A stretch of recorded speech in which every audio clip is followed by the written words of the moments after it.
Mystery is a wonderful genre for its potential to utilize more mature themes, have a genuine sense of suspense, allow the audience to guess who did what, and give viewers a feeling of accomplishment once the characters they've grown to like figure out all the answers. It may not appeal to everyone, but it's definitely one of my favorite genres, and whenever I see a new mystery show, I get pretty excited. Now imagine if you take all those good elements, establish them fairly decently, immediately throw them out the window, and then fail miserably in many other aspects. That show is Rampo Kitan Game of Laplace, my pick for the second worst show of 2015 and an anime that's definitely worthy of a long thought. With that out of the way, let's get started. Oh, and beware of major spoilers. Rampo Kitan features three major characters: Kobayashi, a sociopathic middle schooler who's bored of life, Akechi, a teenage detective who's basically your Sherlock Holmes clone of the evening, and Hashiba, Kobayashi's only friend and someone who tags along to make sure Kobayashi doesn't get into too much trouble. The anime follows their escapades throughout the world of crime, and we watch them decipher mysteries and learn who done it. From here, chaos ensues, and not necessarily in a good way. Before this review gets too negative, let's start off with the better aspects of Rampo Kitan, because they do exist. Firstly, the visuals are pretty eye-catching and unique. The animation itself can be choppy at times, but the imagery is somehow both disturbing and beautiful at the same time, with its tinted rainbows and dark shadows. The show's resulting atmosphere is wonderful, delivering the right amount of creepiness and absurdity when needed. I love the show's general color palette. It's a mixture of deep browns and purples with the occasional bright green or red, but the colors never muddle together to create something ugly. This is definitely a different direction for Studio Lurch, or Lurchy, or however the heck you pronounce that, who typically stick to brighter colors and sharper outlines. The imagery can also be pretty clever at times. There's this really interesting visual cue that highlights Kobayashi's disconnection from society. Whenever we're watching the events from his point of view, all the people that don't matter to him fade away into gray husks, while the people that matter are shown in full color. One may initially say this is a way to save on budget, but when you see another character's point of view, more specifically Hashiba's in episode 2, you notice that Hashiba sees the people around him in full color. This shows a distinct contrast between his and Kobayashi's personalities. Hashiba cares too much about the people around him, while Kobayashi cares too little. Even though this particular personality trait of Kobayashi's is pretty illogical, this is still a very creative way to dive into Kobayashi's mind without being too obvious about it. There are also quite a few story elements that I really like, or at least had the potential to be interesting. For example, there's a final villain that shows up in the last few episodes who happens to be linked to Akechi for spoiler reasons, and the show manages to connect the villain and Akechi's relationship to Kobayashi's and Hashiba's relationship fairly well. The parallels are clear. Akechi and Hashiba are the friend who wants to protect their counterpart, the mentally deranged friend. For Akechi, it is his friend Namikoshi that he wants to protect, but he fails. For Hashiba, his friend is Kobayashi, and he succeeds. I happen to really admire the use of parallels in stories, because it shows how humanity repeats itself, and the resolution typically reflects that change is possible. While it's not done with the most finesse in this show, it's what holds the anime together and proves to be one of the anime's more interesting plot points. I would also like to give this show credit for containing one consistently good story arc, taking place over episodes 4 and 5, though episode 4 is strange to say the least. It involves one of the private detectives that works with Akechi named Kagami, and it's the one time the show actually showed promise beyond its initial premise. The killer's motivation and mindset are both understandable and more realistic than the rest of the show, adding some needed moral ambiguity concerning the faulty justice system and who's really the bad guy. I'll go more into detail about Kagami in the spoiler section, but the point is, it's a solid character arc. The music is also pretty great. Akechi no Kotoe is my personal favorite song from the soundtrack, because it's a perfect example of a mood-setting piece. It's mysterious, slightly deranged, sorrowful, emotional, and tense. The rest of the soundtrack is also worth a listen if you can find it anyway. The opening and ending for this show are fantastic.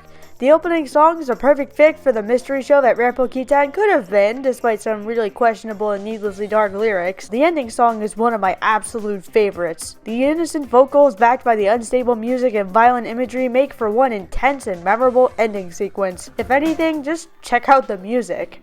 Also, after rewatching it, I'd like to praise the foreshadowing of Kagami's arc that was present in the first 3 episodes. And I would like to take back what I said earlier in my top 5 worst anime of 2015 video about the show not being comprehensible on any level. There is an actual underlying narrative that connects all the seemingly unrelated mysteries that was admittedly lost on me when I watched it while it was airing.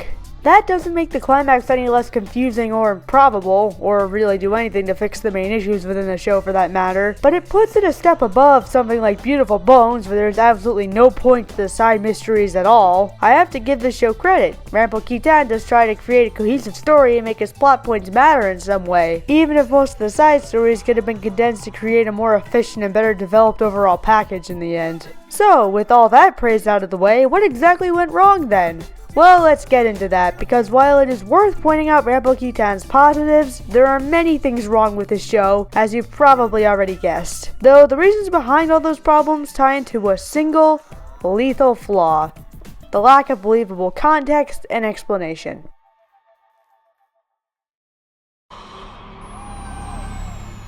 Translating the written book to a visual medium is a difficult task. You hear all the time about Harry Potter, The Hunger Games, and Lord of the Rings taking liberties to better adapt their stories to the screen, and you also have many raging fans that will destroy the new adaptation if you don't follow the source material perfectly. Welcome to 2003.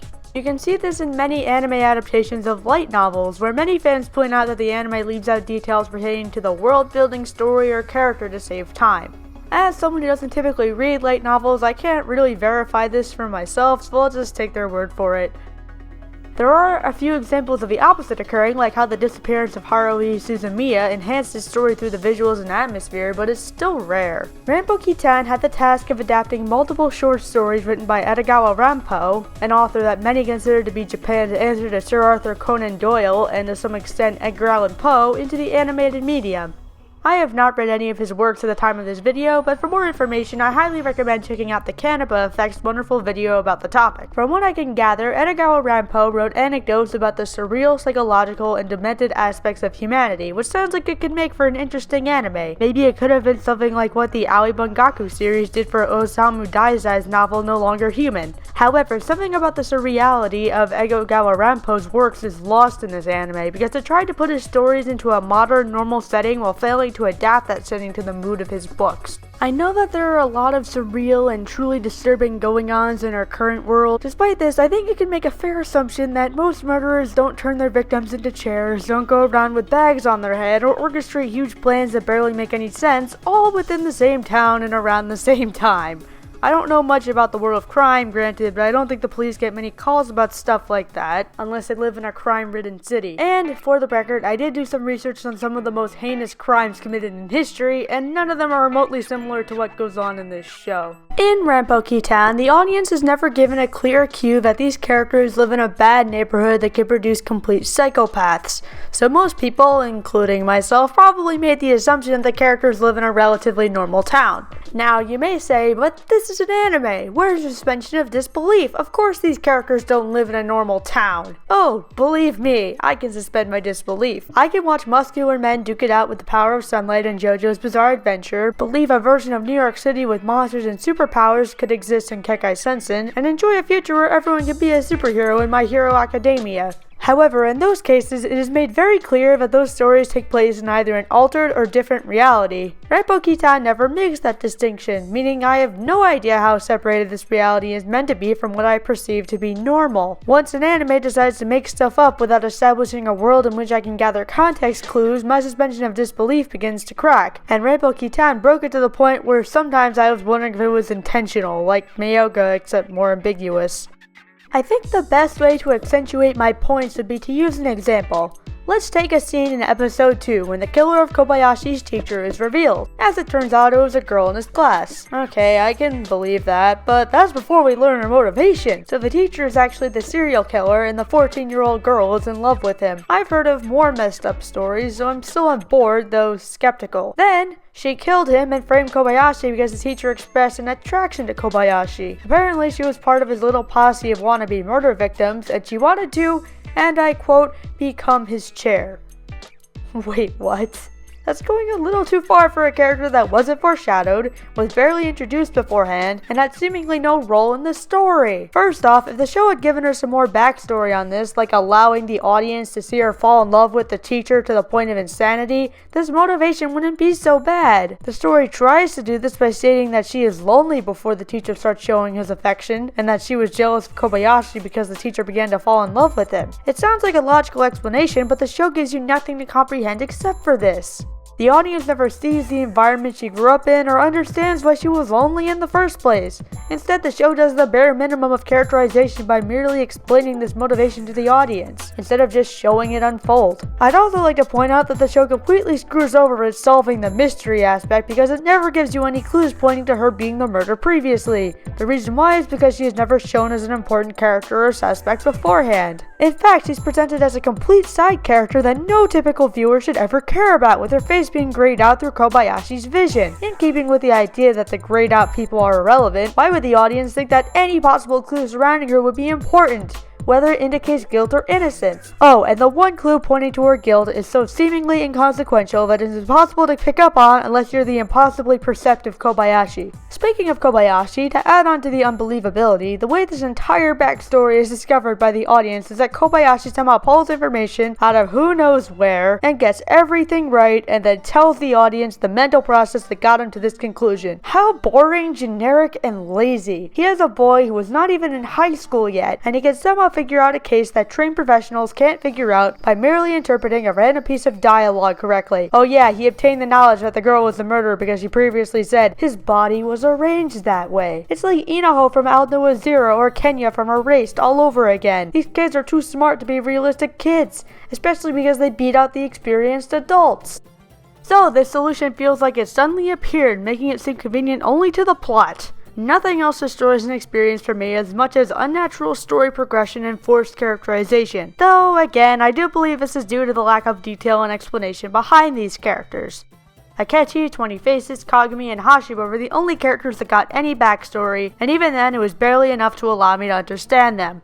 Kagami is the only character that I felt crossed the boundary from anime character to character that is somewhat relatable, because he's the only relevant character who gets a solid story arc as mentioned earlier. The audience sees him interact with his sister and shows that he truly loves and cares about her safety early on, almost in a foreboding manner. The show also shows his beliefs changing as he continues to do his job, as the justice system seems to not be efficient enough and fails to retain dangerous evildoers. When he arrests a criminal who eventually gets released through the faulty justice system, and that criminal then kills the sister he loves so much, it would make sense that Kagami would do something about it instead of just wallowing in his guilt.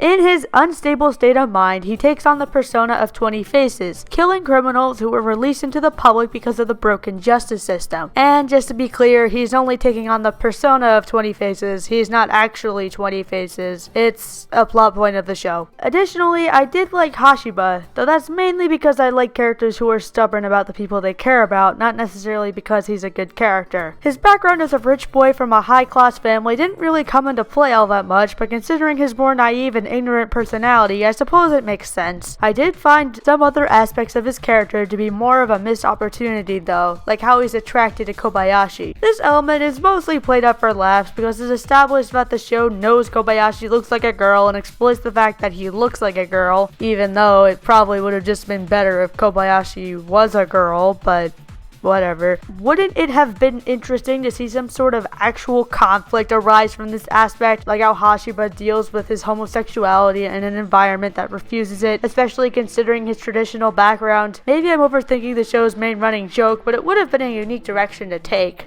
Moving on, Akechi is just a typical Sherlock-esque character and didn't do much to stand out from the crowd, though he did receive decent characterization. I like the subtle touches surrounding his character, like how he always drinks coffee, takes medication, and always seems to have a headache. This is the anime's way of showing that he's secretly depressed but puts up an indifferent face, considering his backstory and resulting personality. He doesn't really develop beyond that, but it does give him some character. Next is the show's main sociopath, Kobayashi. What a missed opportunity for a main character. Honestly, half the reason I watched the show was to see what his backstory would be. Unfortunately, despite being the most interesting character of the show, he is the one who gets shafted the most. Think about it. A sociopathic main character with a tragic past that forced him to think little of everyone around him, but also makes him incredibly observant and the perfect detective. That's a fantastic template for a character that the show doesn't take advantage of. Instead of expanding upon his character and providing any reasons for acting the way he does, the anime just decided to make Kobayashi a sociopath because... why not? From what I can gather, he lives in a decent neighborhood, goes to a nice school with generally friendly people, has a friend who really cares about him, isn't bullied, and is pretty bored of life. Except the show never gives me a chance to understand why he's bored, or why he's apathetic about his life. Merely stating this information to the audience without providing any visual evidence doesn't allow the information to sink in, because there's no proof for why he acts the way he does. So, is he just naturally a sociopath? There was nothing that forced this way of thinking upon him? These questions never get answered, and is why I find his entire character hard to believe, especially because he's a 13-year-old boy who seems to have never suffered in his life. According to this show, being bored of life translates into finding the idea of solving a gruesome murder fun and barely batting an eye at peculiarities. Because logic. Again, like with the human chair girl, the problem is the lack of explanation and believable environment, not necessarily the plot elements put in place. As you can probably tell, one of the show's main problems is that it spends too much time on the superficial reasons behind a character's actions, rather than the deeper rationale. Instead of focusing on a character's mindset and fleshing out the origins of their insanity by both developing their personality and the environment they originate from, the show opts to simply explain away a character's motivation, which is easier to write but not nearly as impactful. Now, you may say, but if it's trying to emulate real life and stick to its themes, then not everything has to be explained away, because in reality, not everything is handed to you. You know, like the ending of Fullmetal Alchemist 2003 or Origairu's Open Holes. That is true. But to give some perspective, both of those shows more efficiently use their time to develop their worlds and storytelling techniques than Rampo Kitan, and that's not even necessarily because of their longer runtime. Fullmetal Alchemist 2003's 51 episodes are dedicated to world building and character development and implementing a main plot that ties everything together. The same applies to Origairu, except it's easier for that show because it doesn't have to implement fantasy elements like Fullmetal Alchemist 2003. In both cases, the anime shows the audience how each character arrives at their particular mindsets by displaying them at different periods of their lives, instead of just pouring out some exposition and hoping that the audience completely understands what's happening. With all this set in place, the shows are prepared to move on for those foundations and add on themes and ideas. Rampo Kitan skips establishing a foundation for these story beats to logically take place and jumps straight into creating a complicated plot instead. This is like carrying out a science experiment without reading the safety procedures or laboratory instructions. There may be times when you're lucky and get something correct, but you're still going in completely blind, and considering the amount of filler Rampo Kitan has, this jumping in blind feeling could have easily been avoided. Yes, most of the story arcs do try to tie into the main story, but there's still a lot of fat that could have been trimmed, like all of the episodes after episode 5 up until around episode 8 or 9. Episode 6, especially, was just a straight filler episode that had nothing to do with anything, and the show could have easily gone without it. I don't understand why the creators thought a filler episode was needed in an anime that's only 11 episodes, but they made one. Anyway, I do believe the show had a lot of potential and aspects to work with, considering that most characters are established to be somewhat mentally deranged or damaged. 11 episodes would be fine to work with had the show been more streamlined and focused, like ping-pong the animation or even Kekkai's Sensen to an extent. Instead, the show just throws out a whole ton of ideas and characters and expects you to be able to digest it without really weaving those ideas into the narrative, which again detracts from the believability. If you're trying to believe that all these ideas exist within a show, but don't have any time to comprehend those ideas, then how are you supposed to even register that those ideas even exist beyond it being a huge clump of absolutely nothing? For example, in his quote-unquote disturbing world, there are strange comical elements like the 3-minute doctor and corpsey duo, directly implying that I'm supposed to laugh at this disorienting idea. I like darker humor, but I don't know if I should laugh or be disturbed by this because it just shows up out of nowhere. The show never tried to be comedic before the duo's first appearance in episode 2, so the tone just became jumbled as a result. In this case, an idea is presented, but it doesn't make any sense narratively or tonally outside of maybe getting a laugh out of someone. This could have easily been accomplished through other means, like having a normal character quickly explain the autopsy, so why even bother trying to force something like this into the show? The fact that these instances aren't acknowledged by the characters themselves make them feel especially out of place, until the Doctor is identified as the helper of 20 Faces later on. So she was a real character, and other characters just treated those short bloody instances where she tore up corpses as normal? I'm serious, none of the characters watching these instances bat an eye or treated like anything out of the ordinary. While this may be normal for Kobayashi maybe, I can't believe that it didn't make Hashiba do a double take or disturb the police officers. This is an example of the show trying to create an identity for itself and absolutely failing because this element doesn't really fit into the world it creates. Or tried to create. If the show were entirely dark or entirely centered around dark comedy, it would work, but it's caught in some sort of awkward median between the two tones that makes the entire show fall flat. While one can make the argument that it's the show's way of being self-aware, self-awareness doesn't automatically make something good. Re:Zero's main character, Subaru, was aware that he was transported to a fantasy world, and that character trait didn't make him any less endearing. If anything, it made him needlessly annoying, at first anyway. He got much better as the show went along. I do like it when an anime is self-aware, don't get me wrong, but it's simply not done correctly in Rampo Kitan. The rest of the show takes itself seriously with the exception of a few choice scenes, but those choice scenes just feel awkward and out of place. It's like trying to convince me that a cute, proved innocent puppy is a dangerous serial killer. I'd be shocked initially and then refuse to believe you because that idea is too far-fetched. Who knows, you may be right, but I'd have to be proven wrong by actual evidence, which again is something that Rampo Kitan does not provide. Now let's talk about 20 Faces. He is, without a doubt, the most botched attempt at a sympathetic villain that I think I've ever seen in any medium of entertainment. Yes, he does have a backstory and there are reasons for his actions.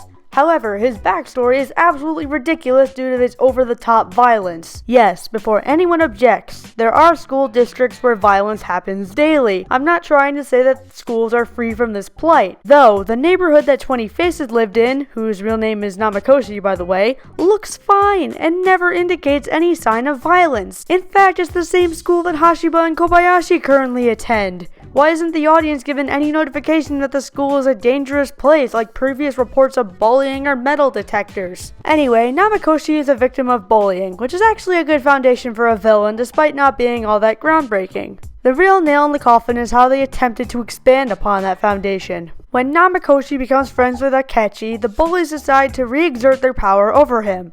How, you may ask? Well, they bring a knife to school, verbally announce that they have a knife, and stab Namakoshi while class is in session in front of a teacher who just decides not to interfere, I guess. Are you serious? No. Really?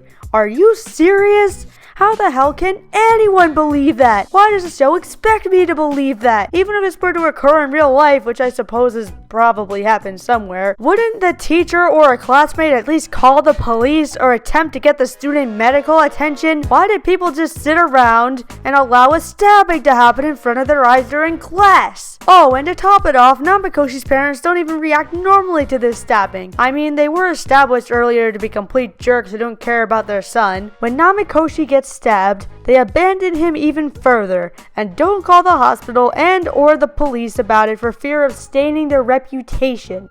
What? Your kid gets stabbed and you react like that? What person would be that much of a dreadful, horrible human towards a child who, may I remind you, was just stabbed and is in danger of possibly dying? Also, you mean to tell me that Namakoshi was able to make it home with a stab wound and no one at his school or any other random person that he may have passed by thought he may need medical help? I'm expected to believe that every other person that could have helped was somehow oblivious to this predicament, especially when he's clearly losing blood. In a neighborhood that seems to have access to phones, why didn't anyone call the hospital? Am I putting too much faith in the common man or something? He was stabbed in front of many witnesses in a school that has access to phones. You'd think someone would call the authorities.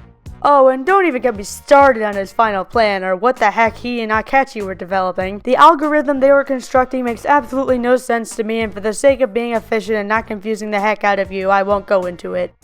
I think you guys already get the point anyway. This show is just plain unbelievable because it never takes the time to show us the important parts that would make the show believable. In fact, the recurring idea that I've brought up about Rampo Kitan not making a believable world is actually the basis for all its problems. The actual plotting characters aren't necessarily bad ideas. A sociopathic main character could be a refreshing change from the overwhelming majority of passionate main characters that care way too much about the world around them. I've seen many Sherlock-esque characters before, but they never truly truly seem to get old. Kagami's character could have been a fantastic main character of his own show, where we can really get a sense of his mindset. The villains each could have been the villains of their own shows with some additional characterization, because they actually have the potential to be great.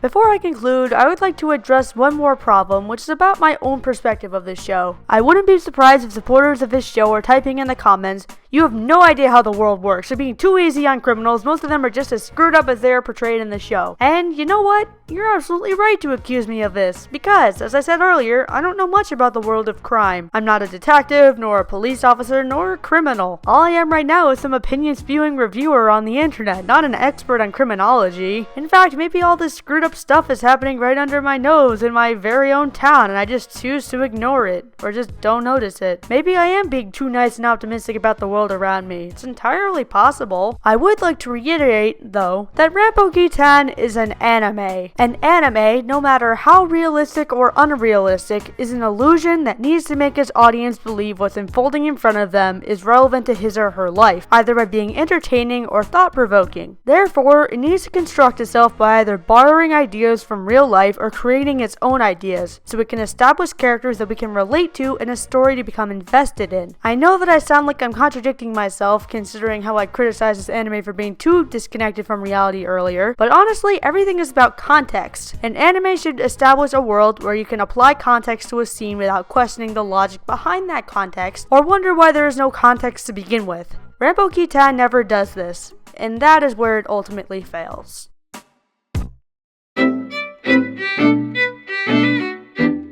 I don't typically ask for much from a show. That may be strange to hear from someone who considers herself a quote-unquote critic, but it's true for the most part. So long as an anime is entertaining and has solid writing, I would typically give it a pass. If it goes above and beyond those bare minimum requirements by an anime either having exceptional writing or major entertainment value, I judge it depending on the extent it goes above and beyond. If none of those requirements are met by an anime either having poor writing or just being flat out unenjoyable, I judge it based on the extent it misses those requirements. As for how I would judge Rampo Kitan, it's actually kind of complicated. While it's definitely a bad show, I can't say Rampo Kitan is an abject failure without any redeeming qualities. However, the bad aspects within the show are so interestingly and painfully bad that it actually makes the show worth watching. Because, in all honesty, the good parts aren't good enough to carry the show. However, if you're interested in writing at all, whether it be just appreciating good writing or wanting to be a writer, this is like a free textbook on what to avoid. My point is, Rampo Kitan Game of Laplace has some good elements, but as a whole,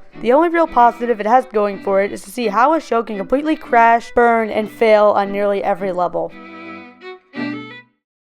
Well, I hope you enjoyed that incredibly long diatribe against this show that probably didn't deserve this level of analysis in the long run. This entire long thoughts idea is still in a bit of an experimental phase, so feel free to let me know what I can do to improve my work. I look forward to your feedback, and I'll see you guys next time.